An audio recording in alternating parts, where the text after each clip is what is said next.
नमस्कार मित्रों, जैसा कि अपन ने 12th आर्ट्स की ज्योग्राफी की स्टडी के अंतर्गत लेसन नंबर 2 के अंतर्गत पढ़ा, विश्व की प्रमुख जनजातियों के बारे में अपन अध्ययन कर रहे थे। उसी क्रम के अंतर्गत आज पहले अपन ने एस्किमो पढ़ा, आज अपन बुशमैन के बारे में अध्ययन करने जा रहे हैं। देखिए, बुशमैन जनजाति की बात करें अपन,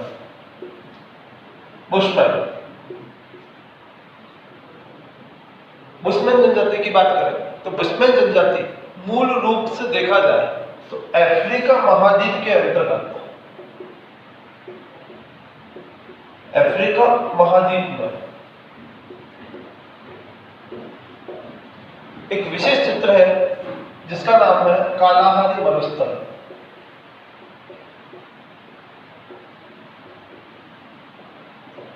कालाहारी मरुस्थल, इस कालाहारी मरुस्थल के अंतर्गत यह जनजाति निवास करती है। इस जनजाति के बारे में देखा जाए तो ये मूल रूप से 20 समूहों के अंतर्गत इनके क्या समूह बने हुए हैं। जैसे यहाँ पे छोटी छोटी ढाड़ियां होती हैं, वैसे ही वहां भी छोटे छोटे समूह बने हुए हैं। तो ये टोटल 20 समूहों के अंतर्गत निवास करती है। आज से अगर देखा जाए तो लगभग इनको 20,000 वर्ष हो गए हैं। ये जनजाति इसी क्षेत्र में निवास कर रही है। अगर वर्तमान समय में बुशमैन लोगों की जनसंख्या की बात की जाए तो वर्तमान समय में बुशमैन लोगों की जनसंख्या लगभग 10,000 है। बुशमैन लोग 10,000 की संख्या के अंतर्गत यहाँ कालाहारी मरुस्थल के अंतर्गत निवास करते हैं। बुशमैन लोगों को यहाँ सहारा के कालाहारी मरुस्थल के अंतर्गत अलग अलग नामों से पुकारा जाता है। ये वाला क्षेत्र है, ये वाला क्षेत्र कालाहारी मरुस्थल के नाम से जाना जाता है।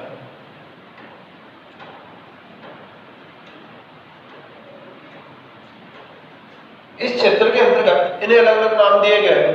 जैसे उत्तरी भाग जो है, ये उत्तर वाला भाग, इस उत्तरी भाग के अंतर्गत इन्हें सान के नाम से जानते हैं। सान। जो मध्य वाला भाग, यहां इन्हें रब्बी कहते हैं। और दक्षिण वाले भाग के अंतर्गत दक्षिण वाला भाग, यहां पर इन्हें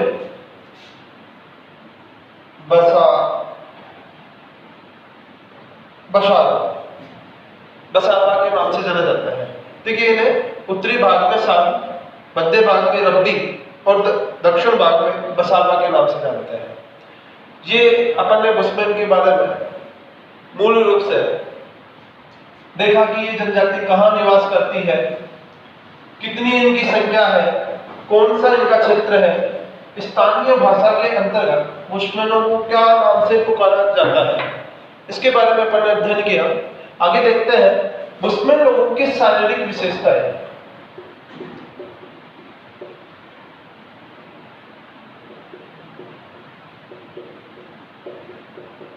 देखिए, शारीरिक विशेषताओं की बात कर रहे हो तो वैसे ही याद करने के लिए अपन एक किसी का चित्र बना लेते हैं। कोई भी व्यक्ति है, जैसे सपोज कर लीजिए ये कोई व्यक्ति है।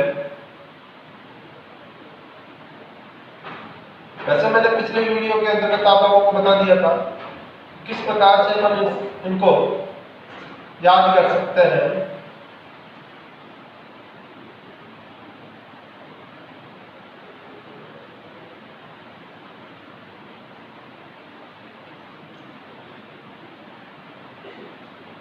देखो, सबसे पहले बात आती है, ऊपर से बात करें अगर अपन तो देखो इसके चेहरे की बात आती है। तो इन लोगों का चेहरा सपाट होता है। सपाट, इनका चेहरा कैसा होता है? सपाट होता है।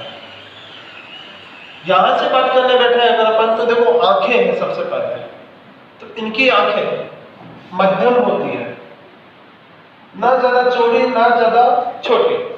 जैसा कि अपन ने पढ़ा था, मध्यम यानी मझली भी कह सकते हैं। जैसे कि अपन ने पढ़ा था कि बुशमैन लोगों की आंखें मछली के समान होती है, मीन समान। मीन यानी मछली के समान, बिल्कुल कटी हुई। तो वैसे नहीं है, इनकी आंखें मझली होती है। इनकी अगर नाक की बात करें तो इनका नाक सपाट व चपटा होता है, चपटा इनका नाक होता है। अगर इनके होठों की बात की जाए तो इनके होठ मोटे होते हैं, मोटे, और रंग में काला रंग होता है इनका। होठ मोटे हैं और साथ में कैसे है, काले हैं। ऐसे ही अगर इनकी जबड़ों की बात की जाए, ये जबड़े आ गए इनके, इन जबड़ों की बात की जाए तो इनके जबड़े मजबूत होते हैं और साथ में ही भारी होते हैं। मजबूत होने के साथ साथ में भारी भी होते हैं। अगर इनके दांतों की बात करें, अगर हम देखिए इनके दांतों की बात करें तो इनके दांत सफेद होते हैं। ये लोग भी बुशमैन की तरह, सॉरी, ये लोग भी एस्किमो की तरह कच्चा मांस खाने में माहिर होते हैं, इसलिए इनके दांत कैसे होते हैं, सफेद होते हैं। इनके नितंबों की बात की जाए, चेस्टों की बात की जाए तो इनके नितंब भारी होते हैं, इनके नितंब भारी होते हैं। अगर इनके रंग की बात की जाए, रंग, इनका रंग काला होता है या फिर कह सकते हैं भूरे रंग के होते हैं। काले रंग के होते हैं या फिर भूरे रंग के होते हैं, इनका रंग होता है ये। अगर कद काठी की बात की जाए, इनकी ऊंचाई, हाइट की बात की जाए तो इनकी हाइट, ये कद में नाट्य होते हैं, ज्यादा लंबे नहीं होते हैं। और इनकी औसत ऊंचाई की बात की जाए तो लास्ट 5 फीट, वैसे अपन कह सकते हैं 4 से लेकर के 5 फीट, 4 से लेकर के 5 फीट इनकी औसत क्या होती है, ऊंचाई होती है। देखिए शारीरिक विशेषताओं की बात करें तो क्रम से याद करने में ज्यादा बेनिफिट होता है अपने को, तो उसी क्रम में अपन याद करने जा रहे हैं। देखिए बुशमैन लोग चेहरे से बात करना शुरू करें तो देखिए इनका चेहरा सपाट होता है। इनकी आंखों की बात करें जाए तो इनकी आंखें मझली होती है या इनकी मध्यम आकृति की होती है। इनके नाक की बात की जाए तो नाक इनका सपाट होता है, चपटा होता है। साथ में ही नाक से नीचे आए अपन तो अपने होठ आते हैं, और होठों की बात करें तो होठ मोटे होते हैं और साथ में काले रंग के होते हैं। दांतों की बात की जाए तो दांत सफेद रंग के होते हैं इनके। ऐसे ही इनके जबड़ों की बात की जाए तो मजबूत और भारी होते हैं इनके जबड़े। रंग की बात की जाए तो ये काले रंग के या फिर हल्के भूरे रंग के होते हैं। इनके नितंब की बात की जाए, नितंब कहते हैं चेस्ट, जो छाती वाला हिस्सा होता है उसे नितंब कहा जाता है। नितंब होते हैं इनके भारी। साथ में इनकी पूरे हाइट की बात की जाए तो इनकी हाइट नाट्य होते हैं और औसतन 4 से 5 फीट इनकी औसत ऊंचाई होती है।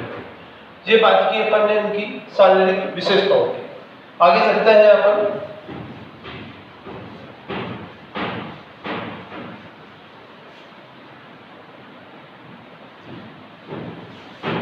देखिए आगे बुशमैन के निवास स्थान की बात करेंगे अपन कि ये लोग निवास कहाँ करते हैं, किस क्षेत्र में निवास करते हैं, तो उसके बारे में अपन बात करेंगे। तो देखिए निवास स्थान, निवास स्थान, जैसा कि मैंने अभी बताया आप लोगों को कि बुशमैन लोग अफ्रीका महाद्वीप में निवास करते हैं। और अफ्रीका महाद्वीप का ये वाला जो क्षेत्र है, इस क्षेत्र को अपन ने नाम दिया है कालाहारी मरुस्थल।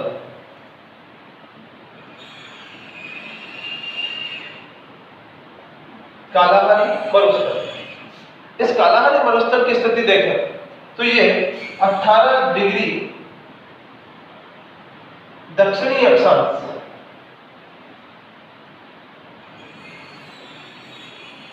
से प्रारंभ होता है और 24 डिग्री दक्षिणी अक्षांश पर खत्म हो जाता है। इसका मतलब 18 डिग्री से लेकर के 24 डिग्री दक्षिणी अक्षांश के मध्य ये कालाहारी मरुस्थल फैला हुआ है और इस कालाहारी मरुस्थल के अंतर्गत ये लोग निवास करते हैं। इस कालाहारी मरुस्थल को वहां पर स्थानीय भाषा के अंतर्गत बेचवाना लेते हैं।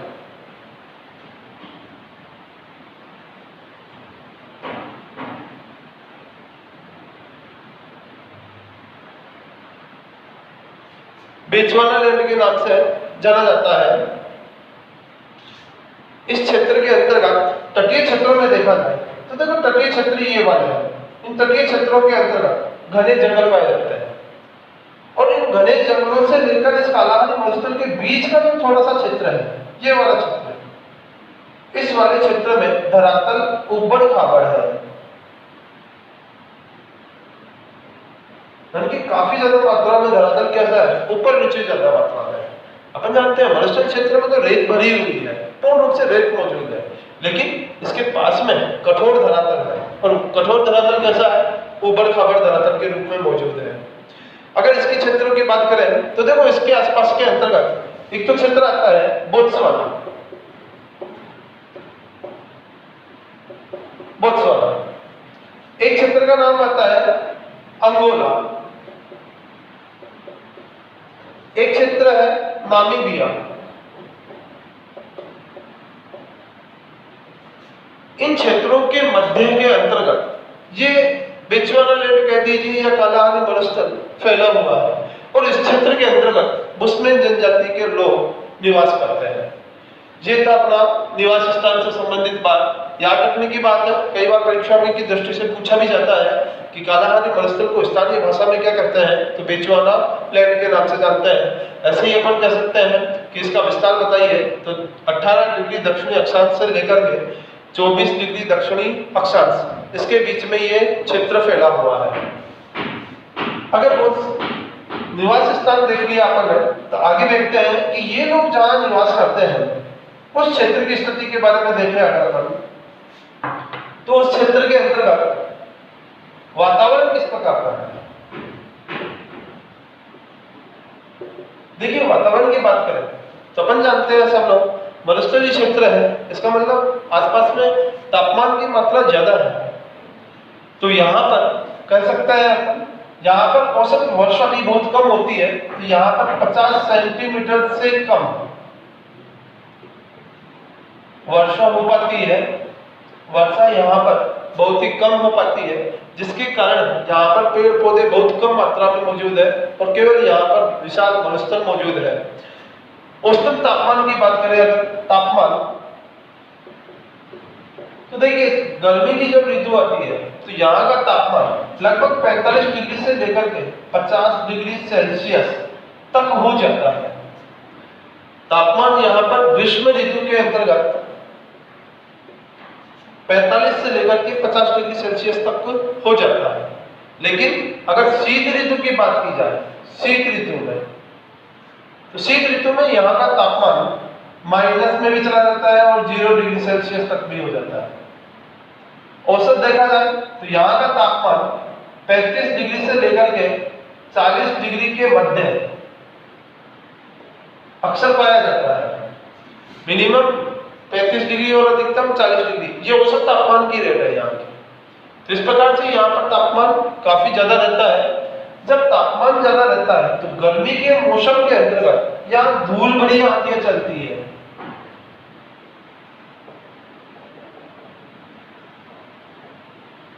धूल भरी आंधियां चलती है। ग्रीष्म काल के अंतर्गत जैसा कि अपन जानते हैं तापमान कम हो जाता है, इसका मतलब अपन जानते हैं जहां पर मिट्टी ज्यादा होती है तो मिट्टी की एक प्रवृत्ति होती है, जल्दी ही वो गर्म हो जाती है और गर्म होने के बाद में जैसे ही उसे सूर्य का तापमान नहीं मिल पाता तो वो जल्दी ही ठंडी हो जाती है। जल धीमी गति से गर्म और धीमी गति से ठंडा होता है, वैसे रेत जल्दी गर्म और जल्दी ही ठंडी होती है। तो ग्रीष्म काल में तापमान अधिक रहता है और शीतकाल में तापमान कम पाया जाता है। यहाँ पर देखिए जो वर्षा होती है 50 सेंटीमीटर से कम, उसके कारण कुछ एक मात्रा के अंतर्गत कंटीली झाड़ियां उत्पन्न हो जाती है और ये कंटीली झाड़ियां यहाँ पर दिखाई देती है। जैसा कि अपने राजस्थान के अंतर्गत भी मरुस्थलीय क्षेत्र में, पूर्ण मरुस्थलीय क्षेत्र जैसलमेर, बाड़मेर, बीकानेर के क्षेत्रों की बात करें तो वहां पर वर्षा बहुत कम होती है और उसके कारण क्यों कंटीली झाड़ियां पाई जाती है, कांटेदार वृक्ष पाए जाते हैं, कह सकते हैं अपन। वैसे ही वहां पर भी कंटीली झाड़ियां पाई जाती है। पानी की यहाँ हमेशा कमी रहती है, इसलिए इन लोगों के द्वारा एक क्षेत्र के अंतर्गत पानी को इकट्ठा किया जाता है जिसे तरबूज कहा जाता है। अगर स्थानीय भाषा में बात करें कि बुशमैन लोग उस क्षेत्र को क्या कहते हैं, तो बुशमैन लोग उस क्षेत्र को त्यामा के नाम से संबोधित करते हैं। याद रखने की बात है, तो त्यामा क्या होता है पूछा भी गया है बोर्ड एग्जाम के अंतर्गत छोटे क्वेश्चनों में। वैसा ही है कि त्यामा क्या होता है, वहां पर बनी हुई छोटी छोटी झीलें, छोटे छोटे गड्ढे होते हैं ऐसा मान लीजिए, और उन गड्ढों में क्या भर जाता है, पानी भर जाता है। इनको वास्तविकता में वहां पर तरबूज कहा जाता है, तरबूज के नाम से जानते हैं, और इस तरबूज को स्थानीय भाषा के अंतर्गत त्यामा कहते हैं, जिसके अंतर्गत बरसात का पानी भर जाता है। कठोर धरातल के क्षेत्र होते हैं उनमें बरसात का पानी भर जाता है, और इस पानी को पीने के काम लिया जाता है। ये पीने के काम में लिया जाता है। जो मवेशी या पशु पक्षी जो भी होते हैं वो सब इसकी पानी का क्या करते हैं, उपयोग करते हैं। जैसा कि अपन ने वातावरण के संदर्भ में बात की, यहाँ पर 50 सेंटीमीटर से कम वर्षा होती है, और कम वर्षा होती है तो अपन भी जानते हैं वहां पर सघन वनस्पति नहीं पाई जा सकती, वहां पर केवल कंटीली झाड़ियां ही पाई जाती हैं। ऐसे ही बात करें अपन तापमान की, तो देखो ग्रीष्म ऋतु में यहाँ पर तापमान 45 डिग्री सेल्सियस से लेकर 50 डिग्री सेल्सियस तक पहुंच जाता है, और गर्मी के मौसम में धूल भरी आंधियां भी चलती हैं। शीत ऋतु की बात करें तो शीत ऋतु में यहाँ पर तापमान माइनस में चला जाता है, 0 डिग्री सेल्सियस भी हो जाता है। औसत तापमान की बात करें तो 35 से लेकर के 40 डिग्री सेल्सियस के मध्य यहाँ पर तापमान पाया जाता है। पानी की बात करें तो अपन जानते हैं मरुस्थल क्षेत्र में पानी प्रॉपर रूप से उपलब्ध नहीं हो पाता, तो इसके कारण यहाँ पर पीने के पानी के लिए इस जो कठोर धरातल के जो क्षेत्र होते हैं वहां पर पानी भर जाता है, और उन क्षेत्रों को तरबूज कहा जाता है। और ये बुशमैन लोग इन क्षेत्रों को स्थानीय भाषा के अंतर्गत त्यामा के नाम से जानते हैं। ये बात की अपन ने वातावरण संबंधी। आगे बात करते हैं अपन यहाँ के जीव जंतुओं की, कि यहाँ पर कौन कौन से जीव जंतु निवास करते हैं। इस मरुस्थलीय क्षेत्र के अंतर्गत इस जहाँ पर बुशमैन लोग रह रहे हैं उस क्षेत्र में कौन कौन से जीव जंतु निवास करते हैं उसकी बात करते हैं अपन। देखिए जीव जंतुओं की बात करें तो ऐसे जीव जंतु यहाँ पर ज्यादा पाए जाते हैं जिन्हें पानी की कम आवश्यकता हो, क्योंकि पानी की कम आवश्यकता होगी तो वो आसानी के साथ में यहाँ पर अपना जीवन यापन कर सकेंगे। इसलिए अपन देखते हैं कि कौन कौन से जीव जंतु हैं यहाँ पर। देखिए मूल रूप से एक तो हिरण पाए जाते हैं, एक होता है बड़ा कोदू,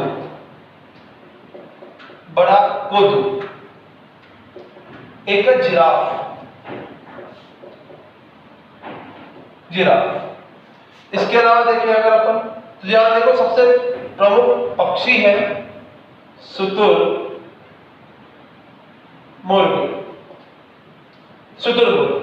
ये यहाँ का कह सकते हैं विश्व का सबसे बड़ा उड़ने वाला जीव भी है, पक्षी भी है ये, और साथ में ही शुतुरमुर्ग यहाँ पर पाया जाता है। इसके अलावा लक्कड़बग्गा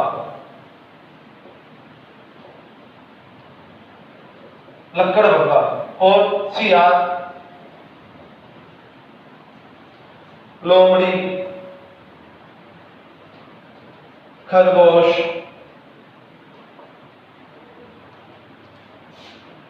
जेब्रा, जंगली बिल्ली,